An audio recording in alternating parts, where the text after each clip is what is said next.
Bonjour, bienvenue dans Traction, le nouveau rendez-vous de la rédaction de Réussir Machinisme. Aujourd'hui, nous sommes dans le Pays d'Auge, en Normandie, pour essayer un SSV électrique, le SSV Hyson Farmer EV75. C'est l'un des premiers SSV du marché avec une batterie lithium. Alors, est-ce que le SSV électrique est adapté pour les exploitations agricoles? On découvre ça maintenant.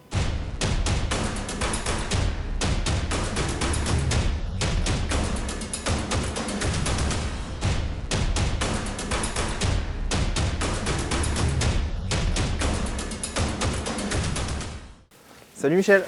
Bonjour Vincent.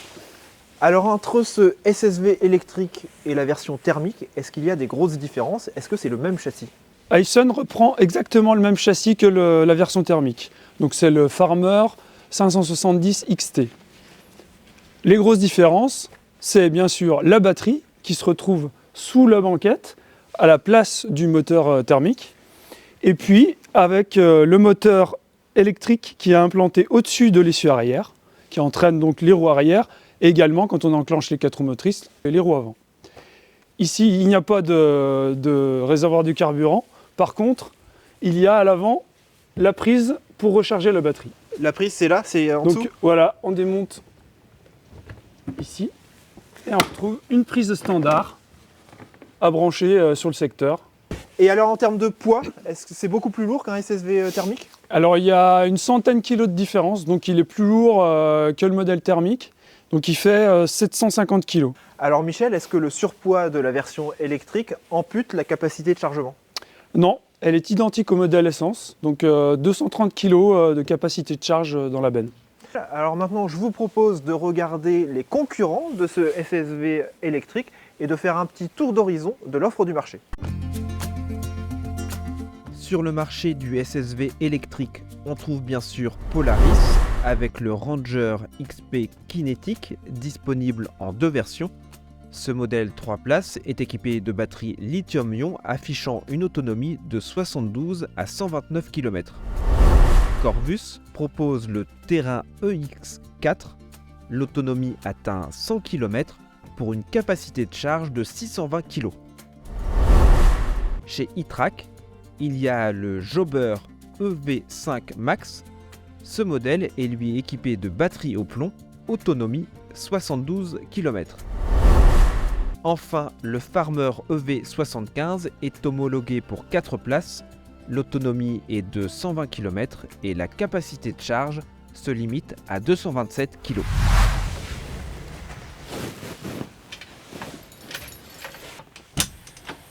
Salut David. Salut Vincent. Alors tu as essayé ce SSV pendant 2 jours. Quel a été le protocole d'essai? Qu'est-ce que vous avez testé? Pendant 2 jours, on a fait de la route, on a fait du chargement et on a fait également du franchissement. Alors comment ça se passe au niveau franchissement par rapport à un modèle thermique? C'est un véhicule qui est relativement stable, avec un centre de gravité assez bas grâce aux batteries. Et il a des suspensions à grand débattement, ce qui lui procure une bonne capacité de franchissement. Et il y a de la puissance, il y a ce qu'il faut? Alors l'avantage de l'électrique, c'est qu'on a une approche très précise de l'avancement. Donc pour passer les endroits les plus difficiles, c'est quand même un vrai atout. David, tu as également pu essayer ce SSV sur route. Quel est ton ressenti? Sur la route, le gros avantage, c'est le silence. C'est un véhicule dans lequel on peut circuler à 2 et discuter sans hausser la voix. Après, en termes de conduite, il est sécurisant, il freine bien. On est en freinage classique avec des freins à disque, mais on n'a pas d'assistance anti-blocage. Et avec ce SSV, tu roules à combien? C'est un véhicule qui est assez vif, mais qui perd en vivacité au fur et à mesure de la décharge de la batterie. Notamment à partir de 50%, on sent qu'il devient plus mou. Et en termes d'allure maximale, on a mesuré sur route 40 km/h, alors qu'en réalité, le compteur affiche 50 km/h. Et alors ces 40 km/h sur le plat, en côte, tu le tiens pas? Alors en côte, ici on est dans une région assez vallonnée et dans les côtes on est plutôt à 30 km/h. Merci David. Alors la vitesse sur route des engins agricoles, c'est parfois difficile de s'y retrouver. Décryptage avec Sydney.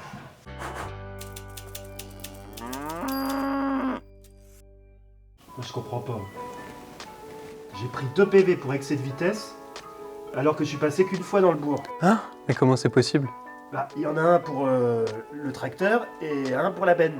Mais attends, mais tu roulais à combien dans le bourg? En même temps, c'est vrai que c'est tentant. Depuis qu'ils sont équipés de l'ABS, certains tracteurs peuvent rouler jusqu'à 60 km/h. Mais entre législation et homologation, à quelle vitesse a-t-on vraiment le droit de rouler?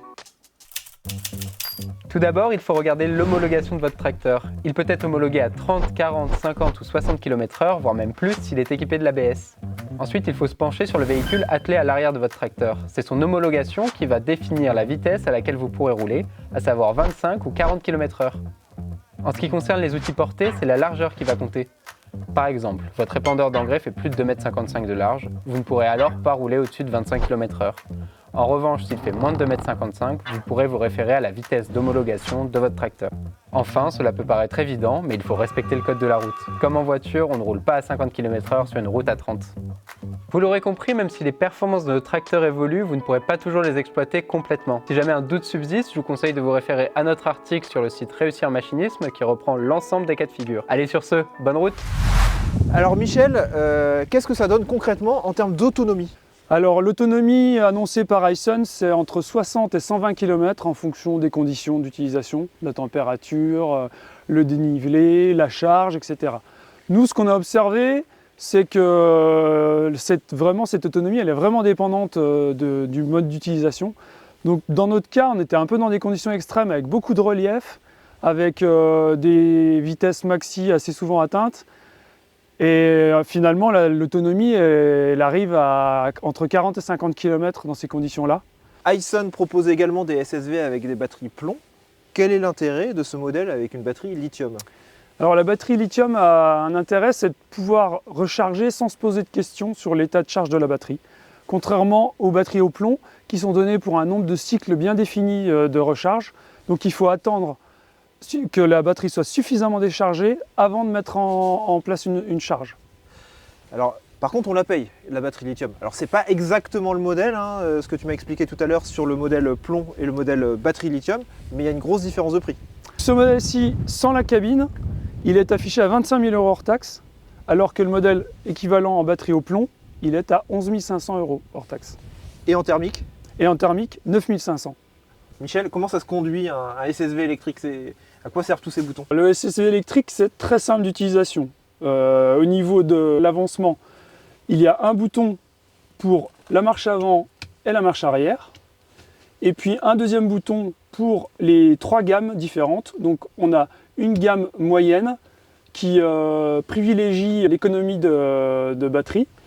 Une gamme haute qui là permet d'aller à la vitesse maxi et qui est plutôt plus gourmande en énergie, et une gamme lente qui là privilégie le couple, donc on va plutôt l'utiliser en franchissement. Et pour le reste, on a une pédale d'avancement donc pour gérer la vitesse et une pédale de frein avec un frein à main, c'est-à-dire c'est pas un frein à main cette fois-ci, c'est un frein à pied qui est sur le côté.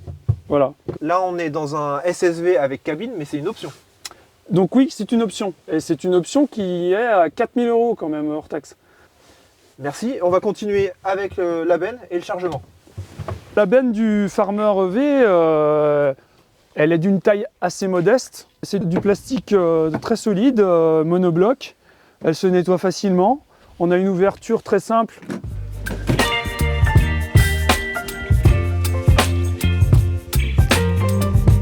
Sébastien, tu es éleveur dans le pays d'Auge, alors tu as pu un peu essayer ce SSV. Quel est ton ressenti? Bonne machine, agréable de ne pas avoir de bruit, je trouve. Notamment certainement avec les animaux, de ne pas avoir de bruit, de pouvoir s'arrêter, faire quelque chose sans vouloir l'éteindre, le rallumer.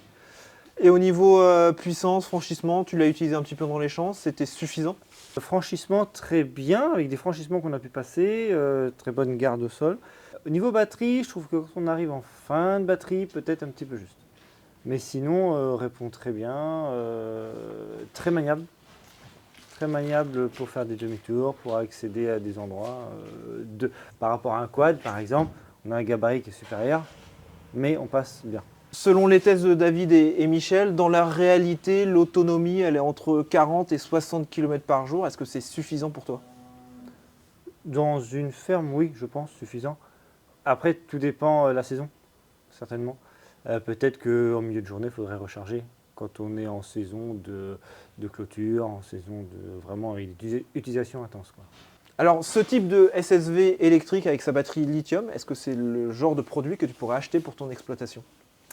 On pourrait l'envisager avec tout ce qui se passe en ce moment. J'avoue que peut-être le prix qui est un frein peut-être par rapport à un thermique. Alors, un critère important, la cabine ou pas? La cabine, oui. En élevage comme nous, je pense, pour aller voir les animaux, n'importe quel moment, au printemps, qu'ils ventent, oui, pourquoi pas la cabine. Ce SSV électrique, tu l'utiliserais comment sur ton exploitation au quotidien? Aller voir les animaux, entretien des clôtures, déplacement des animaux. Alors là, à ce moment-là, comme on est souvent 3 à travailler, on peut éventuellement être à 3 en cabine, et là, ça peut être pratique. Alors, il est homologué pour 2 places. Il y a une banquette, on peut monter à 3, mais il faut se tasser, quoi. Voilà, il faut se tasser en terrain privé, ça doit le faire. Bien sûr. Merci beaucoup Sébastien pour cet avis. Pour découvrir d'autres nouveautés, je vous invite maintenant à découvrir la sélection réalisée par la rédaction de Réussir Machinisme. 3 nouveautés ont tapé dans l'œil de Réussir Machinisme. On commence avec Dieci. Le constructeur italien propose un nouveau moteur Perkins pour sa gamme de télescopiques Agristar. Il s'agit d'un 4 cylindres de 3,6 litres de cylindrée pour 134 chevaux. Le constructeur propose une transmission hydrostatique monovitesse de 0 à 40 km/h et un circuit hydraulique à pilotage load sensing délivrant 170 litres minute. Et on continue avec le lève tracteur TrackJack. Ce système d'autolevage dispose d'une capacité de 12 tonnes. Mesurant seulement 1 mètre de large et 2,20 mètres de long, cet outil coulisse sous le tracteur et s'accroche sur les bras de relevage avant ou arrière. Avec lui, vous pourrez changer vos roues en toute sécurité. Et enfin, on part faire un petit tour en Vendée pour la 3e nouveauté.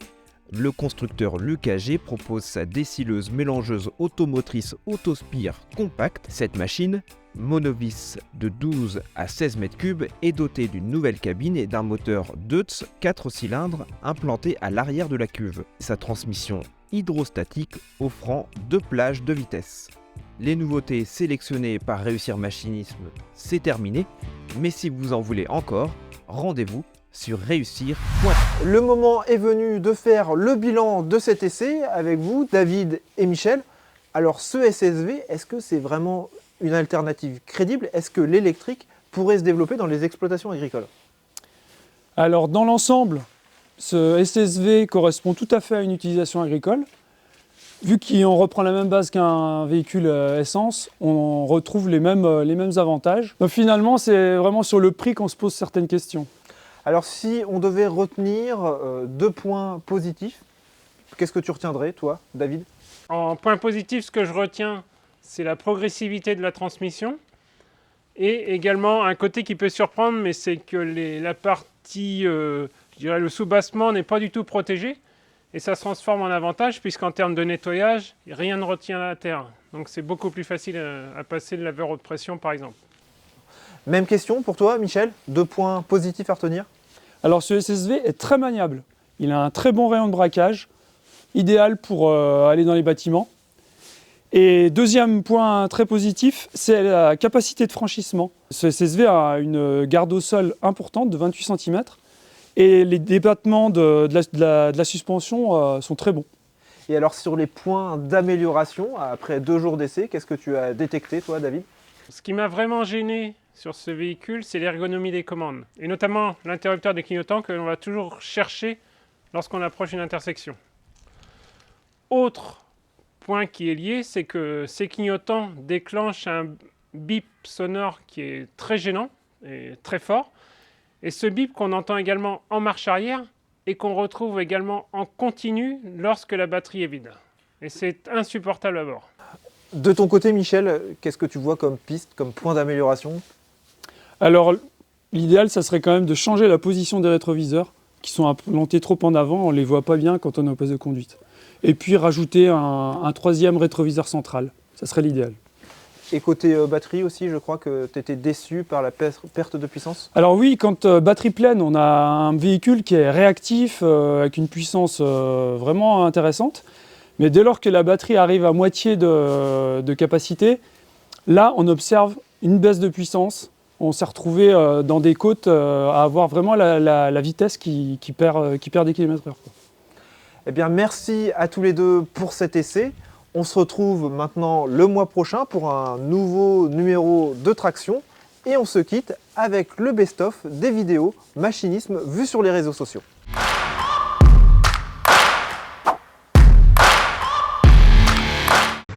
Oh! Mais elle se fout de ma gueule! Oh! Laisse-moi mes vers de terre! Putain! Oh, le client encore trop relou là. Il dit je sais pas quoi, j'ai niqué son gazon. Ça va, ça se voit à peine, non? 2-3 traces. Ils sont chiants. Je sais pas si j'ai envie de rire ou pleurer. Je voudrais atteler mon porte-caisson, moi, mais je peux pas, il est dans l'eau! Et je fais comment avec mes bottines de cow-boy, là? Le petit papy il me dit ah tu peux y aller avec ta pelle à pneus, c'est pas mou. Bon Dieu, regarde-moi ça le boulot. Regarde-moi ça, me v'là enlisé dans le milieu de la pièce. Moi j'ai l'air fin.